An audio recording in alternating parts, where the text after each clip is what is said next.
بابا جون شما کوچیده میبروید ما شما با عادت کردگی بودم اینا کوچیده میرن تا مرقشان تپ تیار این حولی دوتا خیش دوزیده برده تا مرقشون برد کرن این حولی نه درماندو نه تیریزه های ها من کشاندم تو مانده ایستاد من حقا مای فهمدیمی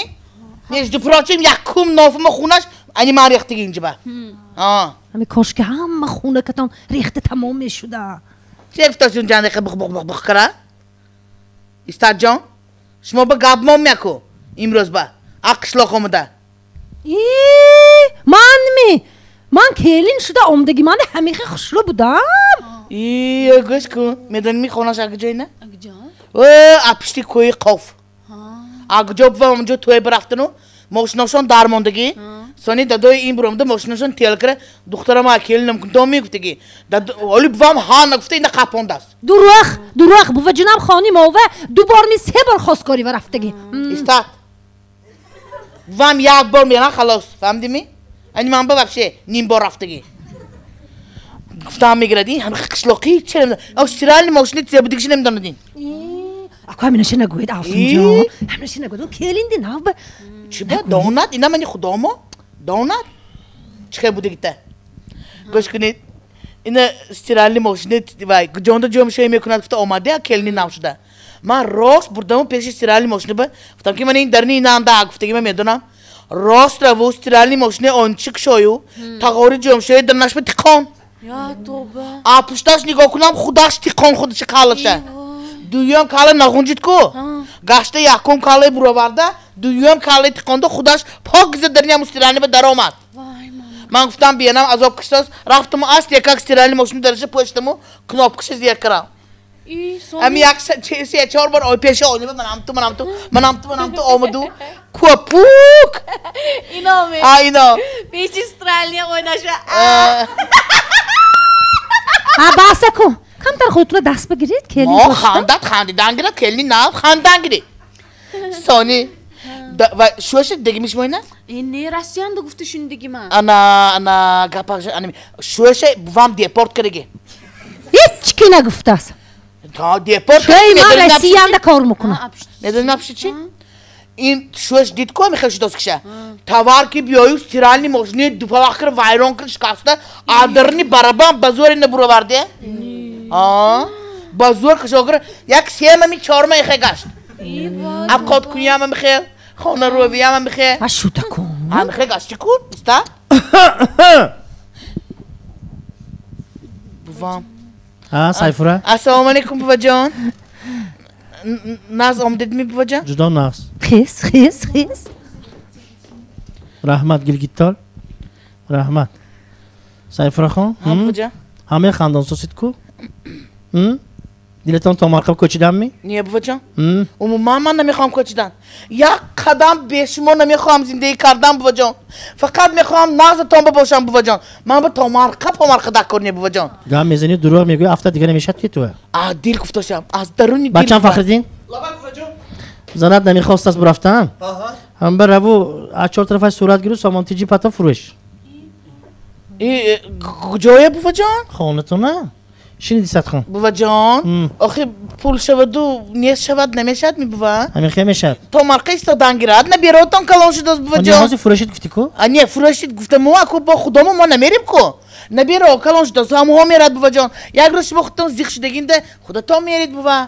من این خانه به زیخ نمیشم خدا نگاه دارد این خانه شعرم خانه شو هم گوید بابا شعرم و شما شو تهمت قندینو اصل میگویی پیشتر مردکا شعر میگفتن فهمو شما استاد خان شاکرید امروز منو بگینده بابا جان ما هم گفته کاراتونه کرده مونده درختو خزانه دستم که چیندم یک تا به یک تا حولی های رفتم سانی گاوه جوشته موندم چیه جوشتی؟ گاوه؟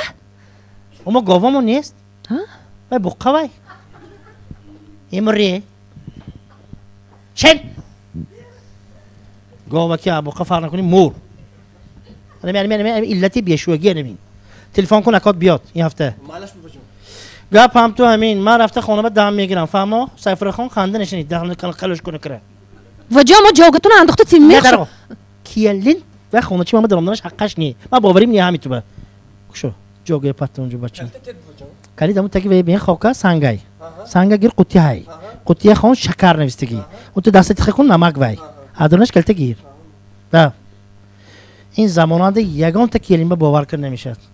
هر تو امشین ما رفتم کنی شما گلیگیتال وای همین ناف کلین کردیم نغزی همین خوشبخت من امروز شما برام گفتم اونجا به چی مردم ندارد گفتم کرته های ناف به ناف پوشید من 28 تا کردیش با کرته خوش رفت پوشید تا 11 یک شه بعد 11 یک تیشه بعد 12 یک تیشه پشت رنگ و برنگ شده گشتن گرید یک هفته میخوای کنید سونی میفروشم من وهای با یا بیا من خونم به درام نباشه تومی من میخوای حیاتی ما یا خیلی وقتا میخوای میزنن شو تومی کاش که شما باشد بوام ای وای ملا بوا ما راستش تو ماجا میزنن میزنم خیلی توقف میکنیم ما کلیم ای پاشا نباشد یک روشن افتان در کن راهشه آی یک تاش راهشه یافتگی بودن تگی زمیننده خواه رفت ینازه کی خدا رحمتی دادم آی وان و یای کشتم گفته تید آسون جان شبونه دادم بولی کارتان خو میرفتنده نیستی شب ما اول بولی کارت بشتگی من دادم گفتن که یک تا کلمه گاب بایه کمتر بالشته بلند کریمی گفتنده سنی بفهم ها بلند شو دست می گفتنو تمام بعد همون خانم رفته بودیم که جاگشان دادام خودشان انداختن راه همه من خودم گفته سایفر خان با اینجا من تحصیل خان سوت شما نیب و جا هم تا یاد کلیم بفهمون داشتم شد که کلین داشت شد مان و قین سینگلت آمده که روز شنبه باز قین سینگلت آمده که برنامه‌ش رسوا نکن ها شد مرد یا افتان خانه خودتون با اوسونا یا دخترم بیا دخترم اینجا بکو وای سر لباسای چی میشد که حوزه نیست سلامت باش رحمت آفرین تشکر و البته من باوری دارم که روزهای نزدیک باز همین فیته همین برآمد شما رو به پورگی ما دسترس میکنیم تماشا میکنیم و دفعه دیگر البته به تالار حاضر میشویم